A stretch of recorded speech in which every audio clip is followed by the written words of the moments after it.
cuan, we be getting money.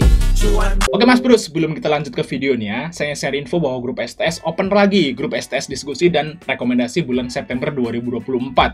Nah, teman-teman akan tergabung ke dua grup ini ya kalau masuk grup. Dan kita akan intip STS yang masih jalan saat ini, yaitu STS Agustus ya, sampai tanggal 30 nanti.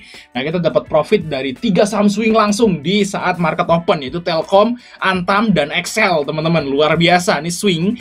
Terus ada Jekon Cuan yang menu-menu biasa, Nes, Campina ya, di sini Toba ya, Mapa, Smil Cuan, Okas, UNTD, BSBK, dan ini swing lagi kita cuan. Terus ada BRMS nih ya, untuk BTPS swing lagi, Oasa, JAR, dan sebagainya. MNCN kita dapat TP swing juga di sesi 2, dan Inco yang terakhir teman-teman. Hari ini kita dapat swing di cuan swing di 5 guys ya, 5 saham, luar biasa. Nah, kita intip aja guys ya, ini adalah menu swingnya, STS-nya teman-teman, luar biasa. Ini udah saya kasih hijau-hijau, ini berarti udah hit. Dan bagi teman-teman yang tergabung ke grup STS rekomendasi September, teman-teman akan dapat 2 bonus sekaligus, yaitu yang pertama adalah bonus rangkuman saham yang laporan keuangannya naik kuartal 2. Ini ada 118 saham teman-teman ya. Ini contohnya ada Ali dan Nases nih, naik dari 367 ke 500 miliar dan dia naiknya 37% dan seterusnya. Kalau teman-teman langsung gabung ke grup STS September, teman-teman akan langsung dapat tabelnya ini. Dan bonus yang kedua adalah bonus rumus saham uptrend. Nah, ini terakhir saya bagi di Januari atau Februari di STS itu. Udah lama banget nggak bagi dan kita akan bagi lagi teman-teman di STS ini, dapat langsung 2 bonus. Langsung cat saya aja, jangan sampai ketinggalan ya. Kita lanjut ke videonya teman. Semen Mas Bro, kita di Fajar Daily dan kali ini kita akan bahas komentar ini, yaitu Min ya, admin maksudnya. Kenapa kalau saham nggak dibeli itu naik, dan kalau pas dibeli itu loss walaupun udah analisa. Kayak gitu guys ya.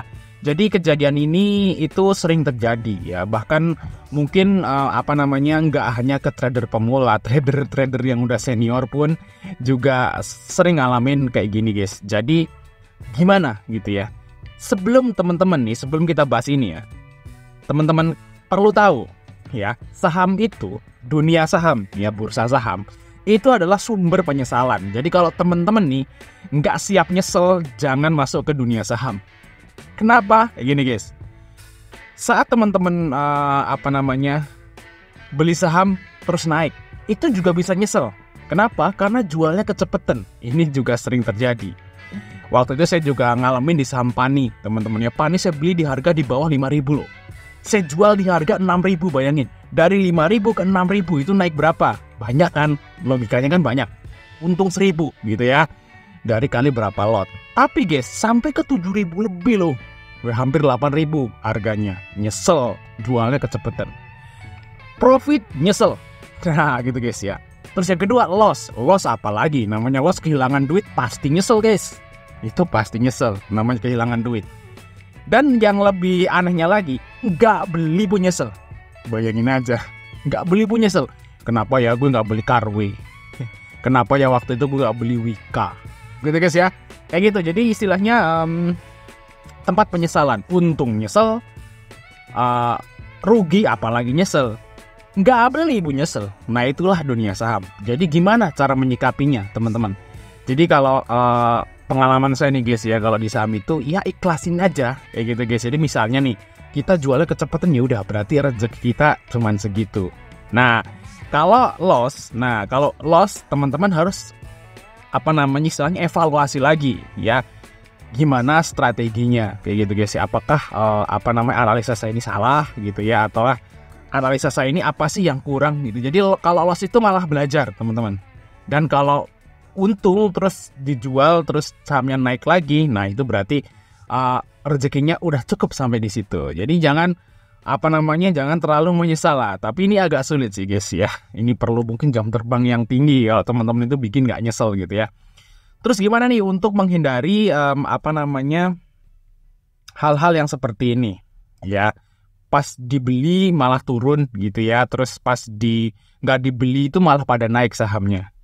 Nah itu gimana solusinya? Banyak kejadian guys. Jadi istilahnya saham yang kita beli ya, saham yang kita beli itu belum tentu yang udah kita analisa itu langsung naik. Kalau teman-teman ngelihatin top gainer, tentu aja ya lebih banyak saham yang naik daripada yang kita beli terus turun. Kayak gitu guys. Jadi ya udahlah, kita fokus sama saham yang kita analisa aja. Kalau saya di STS suka kayak gitu. Saya jarang nonton Top Gainer tiap hari kalau di hari-harian. Mungkin teman-teman kalau ikut STS rekomendasi kan kita jarang kan bahas Top Gainer. Ya Top Gainer ya udahlah biarin gitu ya. Itu bukan ranah kita, bukan rezeki kita. Jadi kita hanya fokus sama saham yang ada di lingkup kita. Jadi kalau di STS itu saya sering bikin watchlist gitu ya. Setiap hari sahamnya A, B, C, D, E, F, G gitu. Ya udah fokus di saham itu aja kayak gitu. Jadi yang Top Gainer udahlah biarin kayak gitu guys. Jadi untuk menghindari seperti ini, karena hal ini itu nggak bisa dihindari. Nah kalau teman-teman ngelihatin Top Gainer terus saham itu udah tinggi terus teman-teman beli terus turun, nah itu malah bahaya. Contohnya di saham apa? Di saham ya kayak kemarin di saham Gems ya, ABMM kayak gitu guys. Orang-orang pada FOMO di atas, pada retail di bawah drop langsung dalam 2 hari itu turun 20%, 30% kan bikin sakit hati kayak gitu guys. Jadi istilahnya fokus saja ke analisa diri sendiri. Dan kalau seperti ini ya, teman-teman harus terapin MM itu lebih ketat.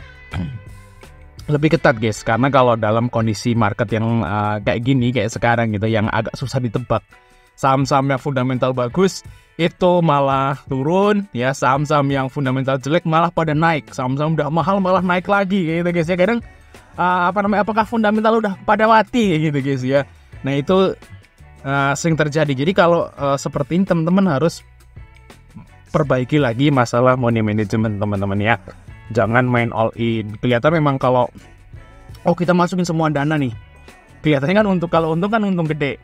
Tapi teman-teman harus pertimbangkan lagi bahwa kalau untung gede itu kalau turun juga pasti lossnya gede kayak gitu guys. Jadi istilahnya harus tetap pakai MM ya, apapun yang terjadi. Walaupun ini sahamnya bagus, nih kelihatannya naik banyak gitu nanti ke depannya gitu ya. Jangan all in gitu ya, kecuali kalau teman-teman itu nggak mantau saham. Misalnya nih, ada teman saya yang beli Telkom di harga 3.700-an waktu itu. 3.700 2.000 ya. Saya punya teman beli Telkom waktu itu. Ya, kita lihat Telkom dulu ya di sini teman-teman. Saya kasih info di sini ya. Nah, teman-teman saya nih guys, beli Telkom di sini yaitu di 2.700 ya, di sini di candle ini saat merah. Wah, ini udah turun dari 2.700 ya, udah lebih rendah daripada 2.800. Ini 2.700an dia beli dalam all semua dana kayak gitu guys. Tapi dia niatnya buat investasi ya, saya mau invest lah, saya mengambil dividennya. Kalau dia hitung-hitung itu kalau di 2.700 berarti yieldnya itu udah 6%-an gitu ya. Jadi wah, udahlah apa-apa, saham bagus, saya mau ngambil dividen, ya udah all in, oke. Nah naik sahamnya, dia biarin, turun lagi, biarin lagi. Di sini kan udah naik, ini udah untung gede loh. Dari sini ke sini kan untung gede. Terus turun lagi, balik lagi ke harga modal dia gitu ya. Biarin aja, namanya investasi itu masih di hold sampai sekarang ini udah naik turun kayak gitu guys. Tapi ya namanya saya mau ngambil dividen kok, ya udah selesai. Kalau seperti itu selesai teman-teman ya. Jadi nggak usah dibahas. Tapi kalau teman-teman itu kayak saya nih trading harian gitu ya, atau swing pendek gitu ya, teman-teman harus perlihatin gelombangnya dan pakai MM, jangan all in kayak gitu. Kalau all in teman-teman jadinya CL. Nah, jadinya CL ya, bukan malah profit kayak gitu guys ya. Itu kalau saya sih kalau saran komentar ini ya berarti perbaiki analisanya ya, terus pakailah MM. Kayak gitu guys. Biasanya kalau yang modelan seperti ini dijual naik, dibeli turun, ya ada yang curhat seperti itu. Biasanya dia itu masukinnya itu all in atau terlalu banyak. Terlalu banyak nggak sesuai dengan kemampuan dia untuk nahan loss-nya guys. Jadi beda-beda ya orang itu kemampuan nahan loss-nya. Misal nih saya kalau minus 2 juta itu udah deg-degan. Ya udah, kalau minus 2 juta deg-degan itu 2 juta itu berapa persen? Misal 2 juta itu teman-teman punya duit 100 juta misalnya. Terus kalau minus 2 juta itu deg-degan, berarti kan 2% dari 100 juta. Nah, berarti kurangin belinya, jangan 100 juta. Nah itu guys ya, beli sahamnya. Jadi dah 10 juta. Nah kalau beli 10 juta kan minus 2% kan 200.000. Nah kalau sampai ke 2 juta berarti minusnya harus 20%. Jadi aman teman-teman. Kayak gitu guys ya, aman. Nah itu harus disesuaikan dengan teman-teman semua gimana ketahanan untuk melihatin floating loss. Sebenarnya guys, saham itu floating loss, itu kan baru floating loss, belum loss teman-teman. Kalau teman-teman nahan itu biasanya naik loh kalau sahamnya bagus. Saya juga pernah kejadiannya di saham Java kayak gitu guys ya. Saya beli minus gitu ya. Sekarang profit guys. Nunggu tapi nunggu lama. Tapi belinya saya sesuai porsi. Kalau saya belinya kegedean pasti saya panik. Karena kok lossnya gede banget ya. Kayak gitu guys ya. Jadi tapi kalau lossnya kecil kan ada tahan aja kayak gitu. Kayak gitu guys ya. Jadi kurangi porsi, pakai MM ya, terus perbaiki analisa lagi kayak gitu. Oke, mas, mungkin kita sampai seri, jangan lupa like dan subscribe. Sampai ketemu di video berikutnya.